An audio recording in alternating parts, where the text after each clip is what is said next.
John Gans is the Director of Communications and Research at Perry Worldhouse, the University of Pennsylvania's Global Policy Institute, and he's a fellow at the German Marshall. Fund and a former chief speechwriter at the Pentagon. He's got a new book called White House Warriors: How the National Security Council Transformed the American Way of War. White House Warriors by John Gans. John, are you there? Yeah, absolutely. How are you? I'm great. Thank you so much for coming on. I really appreciate it. I want to start with something very basic, because a lot of times guys who know a lot don't understand how little people know. Explain to us what the National Security Council is and how it came to be. So it's a good question, and it's a question I get a lot. So it sort of tells you how opaque our government is. That's sort of one of the most important parts of it. Is so hard to understand. But the National Security Council was created in 1947, actually. It was created because Franklin Roosevelt didn't need a National Security Council to win World War II. You know, he kind of did things on his own, worked with advisors and close friends and a few military officials he liked, dealt with Winston Churchill, and basically tried to win the war by himself and kept everybody else in the dark. But government didn't like that. And as government grew, as the war sort of went on, and to a degree, as the atomic weapons were used, government basically said, we got to figure out a way to do this better than just an old man working in the Oval Office making decisions of huge consequence by himself. And so they came up with an idea that said, let's get everybody who's working on national security.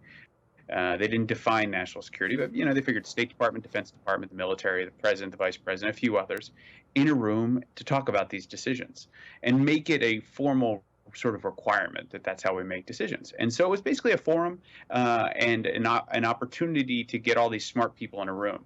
But Congress said, okay, well, if you're going to have that many big names in a room, big people in a room, you're going to need somebody to make sure they show up on time. You're going to need somebody to make sure that they know what they're talking about when they come to the table. And you're going to need somebody to make sure we know what they said when they made decisions.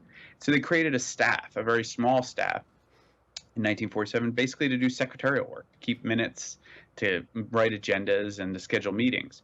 But out of that little humble administrative beginning grew an institution in Washington that's known as the National Security Council, which is actually the staff, which is now 400-something people and works in the executive office building next to the White House and is run by the National Security Advisor, a position that didn't exist in 1947. So does this, you seem to feel that this has gotten out of hand. I mean, that this is a dangerous thing to have these guys making the decisions behind the scenes.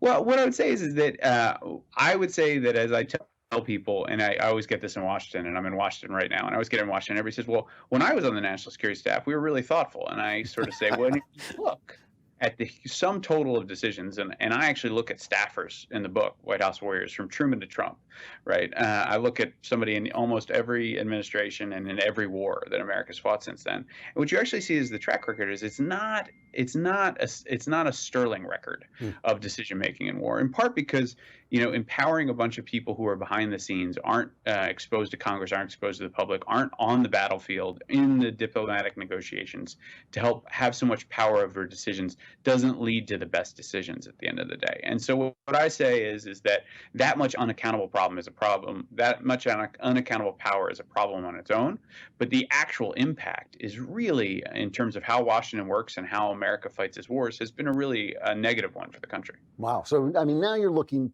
we've had Iran in the news and North Korea. You've got John Bolton in there, a guy I respect, but he's a guy, when his toilet gets clogged up, he summons a B-2 bomber in instead of a plumber. I mean, he's a very hawkish guy. But on the other hand, you have a president who goes out in front of people and says, yeah, I'm not listening to them. He said it about North Korea. They say their missile launches are a provocation. I say it's nothing. And they were making war-like noises about Iran, and Trump was saying, no, I don't want to go to war. Well, first, let's start with this. Do you feel that Trump and his National Security Council are at odds? They certainly aren't working well together. I mean, it's hard to really see, and this has been hard. Listen, as I always try to explain to people, Donald Trump was a very unconventional pick. I mean, everybody sort of accepts that as true.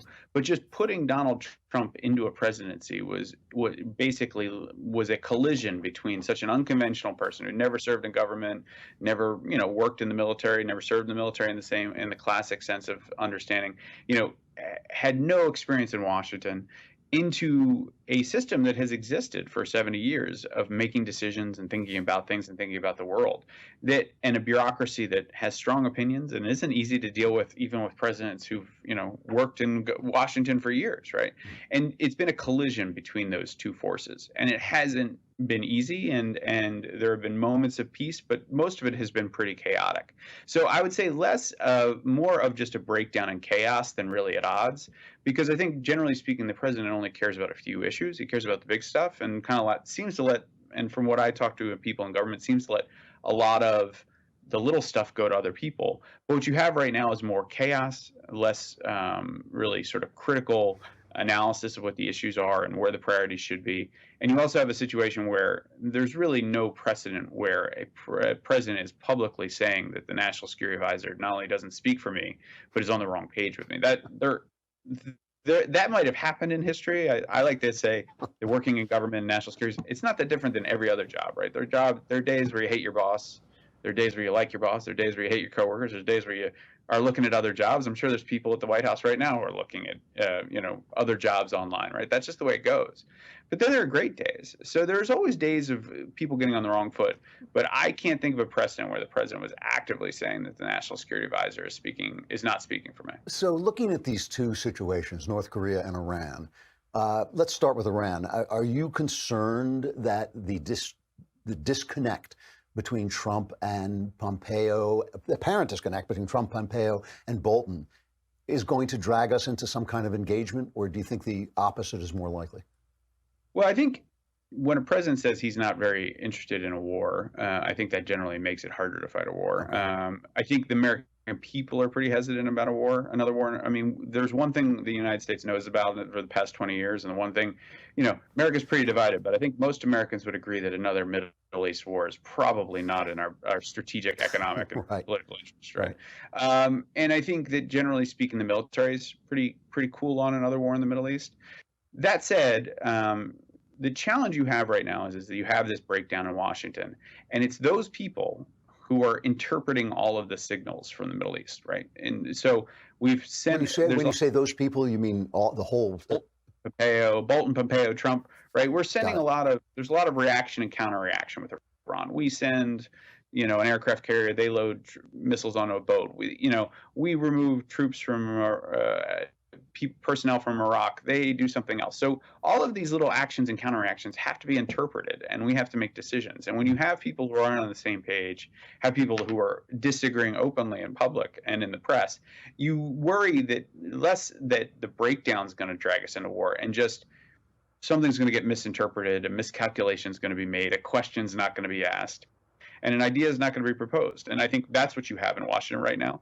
And as I like to make sure everybody knows, and as this book demonstrates, is even when these breakdowns happen with the big people and the National Security Advisor and Secretary of State, the President, there's been times where everybody's disagreed in the past, right? That's happened. I talk about in the book the Reagan administration had, as iconic as his policymaking is on the Cold War, his administration was very chaotic as well. But the business of national security doesn't go away. So somewhere there's somebody trying to fill the gap and trying to make a decision without upsetting people. And that generally leads to problems. Let me ask you, I need a quick answer because I'm running out of time. We're talking to John Gans, the author of White House Warriors, How the National Security Council Transformed the American Way of War. Let me ask you quickly, is there a reform you'd like to see, a specific reform in the National Security Council? Yeah, generally right now, the National Security Advisor, none of the National Security Council staff are subject to Senate or congressional confirmation. And I'd like to see them basically be reviewed and approved by Congress. Just try and open it up and connect it better to the American people. Because right now it's too secretive for as powerful it is at a time when people are worried about a deep state and everything else. Thanks very much, John Gans, author of White House Warriors. Thanks for coming on. I hope to talk to you again. Absolutely. Thanks so much.